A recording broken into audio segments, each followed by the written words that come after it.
ప్రాణాలు పొందుతున్నాయి. క్రమేణా అవి పుంజుకుండా ఉన్నాయి. చాలా వరకు యుద్ధం తీవ్ర స్థాయిలో చేరుతా ఉంది. యుద్ధం చాలా ఇదిగా జరుగుతుంది. మన వీర సైనికులు అక్కడ పోయిందును వాళ్ళ ప్రాణాలు కూడా అరచేతులు పెట్టుకుని మన దేశ రక్షణ కోసం నిర్నిశలు కృషి చేస్తూ అదే మన దేశాన్ని కాపాడేదానికి అన్ని విధాలా ఉన్నారు. చాలామంది వాళ్ళ ప్రాణత్యాగాలు కూడా చేస్తారు. దానికి నిన్న జరిగిన అనంతపురం జిల్లాకు చెందిన మురళీ నాయక్ కూడా దానికి ఒక ఎగ్జాంపుల్.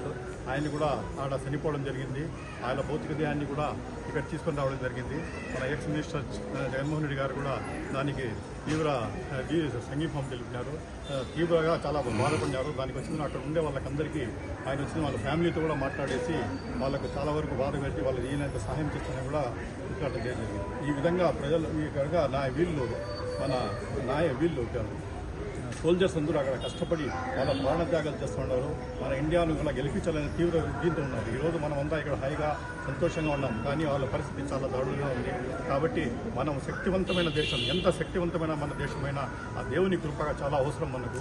ఆ దేవుని కృప చాలా, అందుకోసమే ఈరోజు మనం అందరూ కలిసి ప్రజలందరూ ఇక్కడ వచ్చేస్తున్నాను. ఆ దేవుని దగ్గరికి వచ్చేందును ప్రతి మసీదుల్లో కూడా, ప్రతి టెంపుల్స్లో కూడా, ప్రతి చర్చిల్లో కూడా మనం ఈరోజు మన ఆర్మీ కోసం మనం ఆడిపోయి ఫైట్ అవుట్ చేయలేము. కానీ అట్లీస్ట్ వాళ్ళ కోసం ఇక్కడ నిలబడి వాళ్ళ కోసం మనం వచ్చి ప్రార్థన చేసేసి మనకి వచ్చి దేవుని ఒక సపోర్ట్ వాళ్ళకి ఇప్పించాలా. దానికోసం దేశమంతా దీన్ని కదిలి రావాలనే ఉద్దేశంతో మేము కూడా ఇక్కడ వెంకటేశ్వర స్వామి దేవాలయంలో వచ్చినాము. వచ్చేసి పూజలు చేశాము. అనంతరం వచ్చిందను ఖచ్చితంగా మన దేవుడు దీన్ని తోడుగా ఉండాలా. ఖచ్చితంగా మనకు విజయం చేకూర్చాలా. మనకు తక్కువ స్థాయిలో ప్రాణనష్టం జరగల్లా. దీనికి ఎవరి కుటుంబాలు కూడా హాని జరగకూడదు. అందరికీ అది జరిగి మనం తొందరగా విజయం మనం చేకూర్చాలని దాన్ని కోరుకోవడం, ఆ స్వామిని కోరుకోవడం జరిగింది. ఖచ్చితంగా అదే జరుగుతుంది. ఇక్కడ వచ్చి ఏమి కోరుకున్నా అదే జరుగుతుంది.